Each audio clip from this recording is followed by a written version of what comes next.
What's going on, guys? Welcome back to RC Everyday. Hadn't seen this one in a while, have you? So we got the CENracing F450 back out, and if you remember, I'll put a link above to the videos about it. We did an unboxing and a test like normal, and then we put air ride on it, the old ProairRC kit. So yesterday I went out to the Texas Summer Nationals, the truck show they had at Big Cowboy Stadium here in Dallas, and I was hanging out with 110 Rod Shop, Dustin and Jay, and hanging out with a few other people, and it was just a blast. I mean, it's not necessarily my scene, but there was some classic trucks. There was a lot of bagged stuff, and a ton of these trucks with big giant wheels and humongous lift kits and skinny little tires and all that. So, love it or hate it, apparently that trend is here to stay. But we had a lot of fun. We were actually driving around the event with our RC trucks. So we're in the element of the people that love this style. And I'm sitting there just hitting the switches. Dustin's pulling a gooseneck trailer with his, all decked out with his lights and bumpers. And the full interior he's got is insane. He actually has a working screen in the dash. The gauges are backlit. Speakers. He's got actual speakers in the front door panels. Insane stuff. That dude he needs help. So, yeah, we made quite a scene out there. It was actually pretty cool because, again, that was what that event was mainly about. People that loved that were just amazed by these trucks. A lot of them act like they'd never seen them before. So it was a really good promotion for him and his business, and for CENracing as well. But I had some problems because it was over 100 degrees yesterday. It was probably 104. It's supposed to be 106, I think, Wednesday this week. That's the highest we've seen yet. And it's nasty, it's hot, it's humid. So other than getting a mild sunburn on the arms and neck, this thing got hot. And I think something's wrong with the air ride. I couldn't get it to work. The front wouldn't work. The rear kind of worked. And we took it inside the stadium briefly to the air conditioning. And we sat there and hung out for a little bit, cooled off, and it worked again. And then it didn't work. So I don't know what's going on. You know, these air ride kits are unavailable anymore. ProAir quit doing what he was doing and got rid of everything he had. So I've got 2 functioning sets and one that doesn't work, and some spare parts and stuff. And yeah, we were having fun with it yesterday. I had the Honda out as well. We're going to have to look at that as well because it was starting to work a little funky. So let's pull the body off and take a look. Alright, so here's our chassis layout. The control box usually has a little lid that goes on it. I lost this one a long time ago. I don't know why I took it off, but I think it was to fit into something, because I've moved this air ride kit around a while.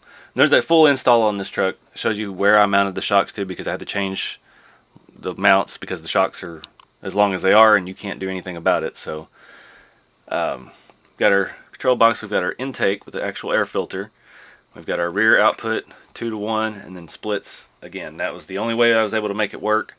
The system does need to be kind of balanced, so they're similar lengths. And yeah, it is what it is.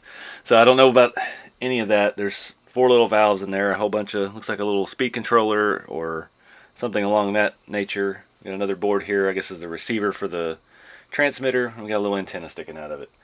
And we have these little remotes. I got one for the Honda and one for the F450. And now, after sweating all day yesterday, I could barely read on the back which one's which. So let's plug it in and see what it's doing.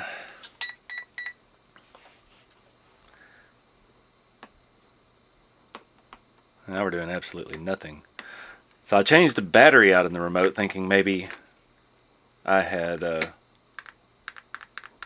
wow, we're not getting anything now. That's bad. I changed the battery in the remote, thinking I'd just run it down, because I'm walking along, driving one hand, thumb steering, up, down, up, down.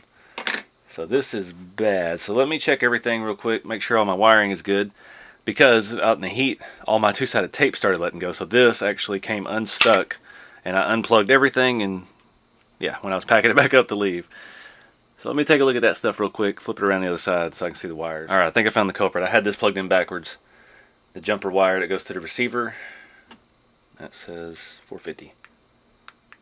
Nope, still nothing. That's bad. Have fun with irreplaceable parts, they said. Alright, so the next step, I think, I'm going to take the receiver lid off and see if it's disconnected in there. Maybe it got yanked out. I don't know. I don't think that wire's in there pretty loose, so it's not getting pinched by the zip ties or anything. Yeah, I really don't know what else to check. We could have actually burned up the pump, I suppose. I don't know. Alright guys, I troubleshooted, went through, everything's plugged in up here. I swapped the batteries in the remotes at the event, and I had absolutely nothing on either vehicle. And I noticed that the one for the Honda the light was solid red, and the one for the truck, it was flickering. So I swapped them back, and now it works. I'm leaving it apart here because I'm going to get some new batteries.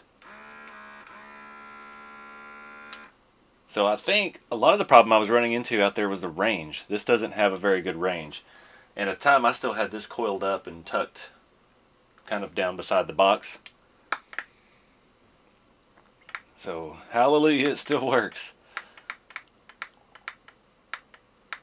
See, that right there is bugging me. It shouldn't click in and out. It should be open, and then when I let off it close.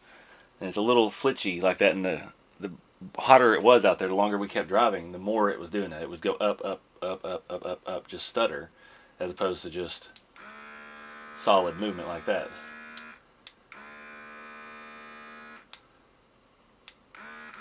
So I think it's just finicky with the heat. I was looking at the solder joints on this board here. I don't know. That's got the antenna going to it, so I guess that's the receiver. And they're not very good looking solder joints, so they're dirty. They almost look burned, but I think it's just a bad flux, cheap, something bad, you know. Now I am getting a leak in the front, so you see the front already aired down. That right there, the shock is leaking. So I've never actually driven this truck that much with the air ride, and we'd probably legitimately put 5 miles on our trucks driving around the event. We went inside the stadium, which the damnedest thing, they let you inside the stadium to cool off, and they have security guards about 30 feet from the edge not letting you go look at the field. Like, that was the whole thing. Everybody wants to go in and see the stadium, and I guess they don't want you to see the field unless you're paying for a tour or coming to a game paying a fortune. And another thing, while we're on a rant here, $17 for some cheese fries. Yeah. NFL prices.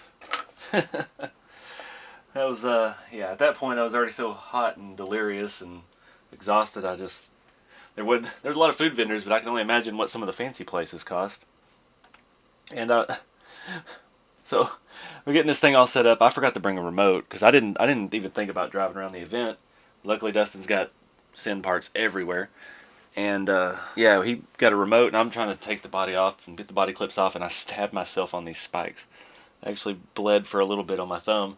So if you do have those spikes, they look cool, but be careful. Because then you're in the heat of the moment trying to fix your RC car. You're not thinking about stab wounds. But that's a relief. So now I'm going to button the receiver box back up. I know I have a lid for this. I don't have a clue where it is. It'd be a miracle to find it and all this stuff that's boxed up at the moment. But I'm going to take a look, see if I can find a lid for that. And, yeah, I guess when I go to the store, pick up a couple new watch batteries, which it makes sense. These are the ones that came with it, and I've had these sets for 3 or 4 years now.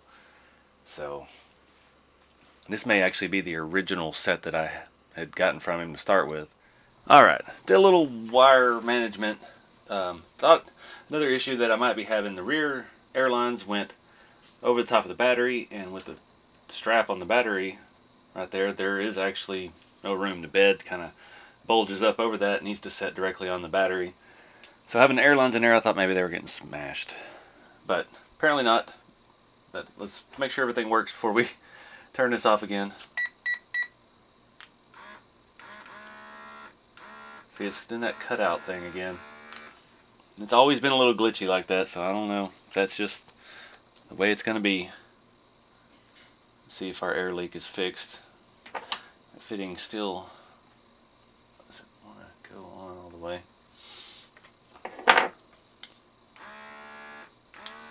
I think maybe that's the problem. I've been hitting both front and rear at the same time, and it's not happy with that.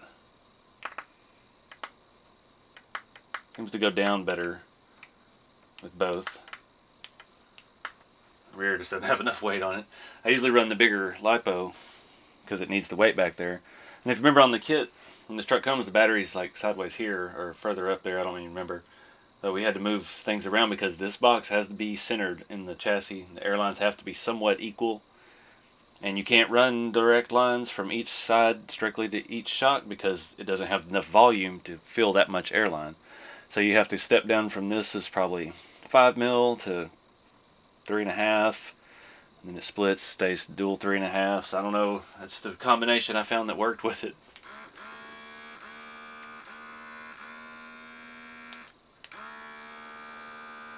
See, it just likes one button at a time. So I guess I've been expecting too much out of it. Yep, I hit both again. It started clicking and clicking. Strange. The rear just takes so dang long. Alright, we're all the way down. Alright, so that's fixed. So, I'm going to leave these remotes apart. I'm going to try to remark which one is which. And then we'll get the Honda out. Take a look at that little thing, see how it's doing. Alright, got this thing worked out. I already found a couple issues. When I did get there yesterday, so my front, this is kind of like a strut mount from the top of a, inside of your, under your hood of your car. You know what I mean? That's kind of the way I made it, because I had to shorten the shocks down, otherwise we'd have to cut holes in the hood. So that stud just sticks through, and just from bouncing around and being in the storage box with the rat rods, it came loose. I found it. This strut was just out here doing its thing, and wasn't really attached to the strut tower. Another thing I just found too, the strut tower, the carbon pieces are mounted to aluminum pieces, which are mounted to plastic pieces. So we're stepped down in quality all the way. But those screws were a little loose and these had tilted, which was affecting how much lift. And that was the main problem I was having with this. But just wasn't getting any lift out of the front. It would just kind of kick up and that was it. And that was because these tilted up all the way up to the hood. It was either kinking the lines or just making it lower and it wouldn't lift. Another issue that I need to work on this one, assuming it works, I haven't tested it yet. I'm getting kinks in lines like this. And that's some of what I just did on the Cen truck. I just took this union. These were only so long and there's nothing else you could do. So I need to kind of mount those or tie them to something further back so that that corner stays smooth and it doesn't restrict the airflow.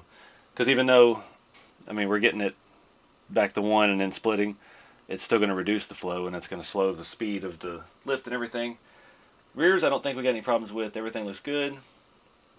It's not really kinked back here. I could throw a zip tie on it just for posterity. But that one right there has been bugging me for a while. So let's give it a test run. I already swapped the batteries over in the remotes. So we should be. It made funny sounds. That was weird. I can never remember either if I have them A the front and B the rear or vice versa. So it doesn't look like I have any fast leaks.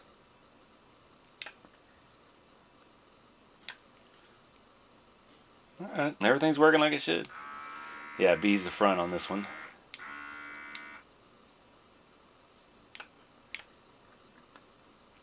You see, this one doesn't click and be glitchy. It just goes up and down. So I don't know. I don't know what's causing that on the other truck. I'm using the same size battery. I've checked them all for voltage today. They're all in the same charge. Ones that I were using yesterday were still just around 11 volts. Put them on the charger this morning. So I don't know. Throw the battery on here just to add weight. Usually I put it back here. It'll fit underneath in the stock location, but man, it's tight. And yeah, it's really hard to get out, and I don't want to risk if it were to puff and it would break my chassis. Alright. It always seems like this side goes up a little quicker too. I don't understand how that could be. That's all the same length. That's all exactly the same length. It seems like the rear pushes off first. But it goes down nice and smooth. Let's hit them both at the same time again. Yeah, look at this. This is weird. Alright, do both front and rear at the same time. See, it just seems like it kind of leans left and then evens out.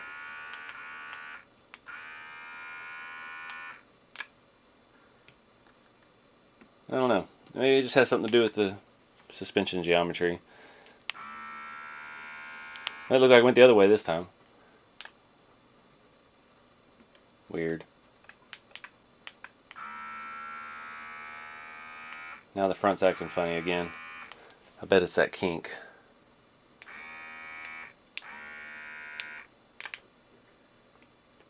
See, that's the thing. Repeated use, then the front stops working as well for some reason. See, now we're not getting any lift in the front. Alright, so I think I've got a leak over here. I'm not sure if it's the hose or it's just this. On the CEN truck, I actually have pieces of larger hose around all of the ends, just kind of an extra tension. So I think I'm going to put some zip ties on this. I'm going to fix this kink with some zip ties, and again, the rear's working fine, so see if that makes any difference. Alright guys, got new batteries in the remotes.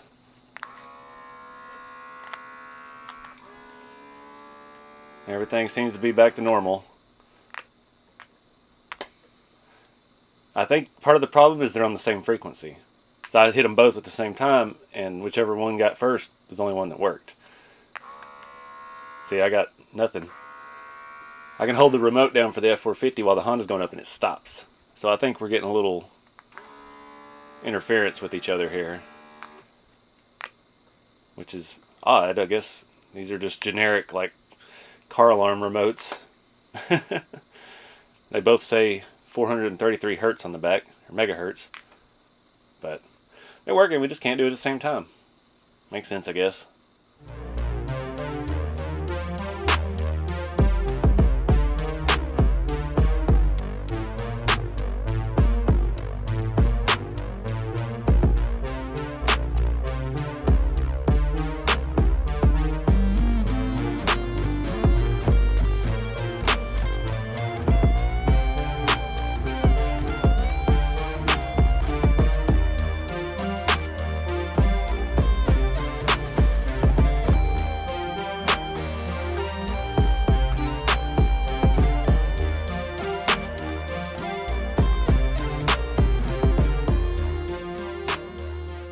Alright guys, I think that fixed it, so thank goodness. Didn't run any of these systems. One of these days I'll find the one that doesn't work. Maybe we can dig into it a little bit and see if we can figure it out. But until next time, one at a time. Keep it scale. I'll see y'all in the next video.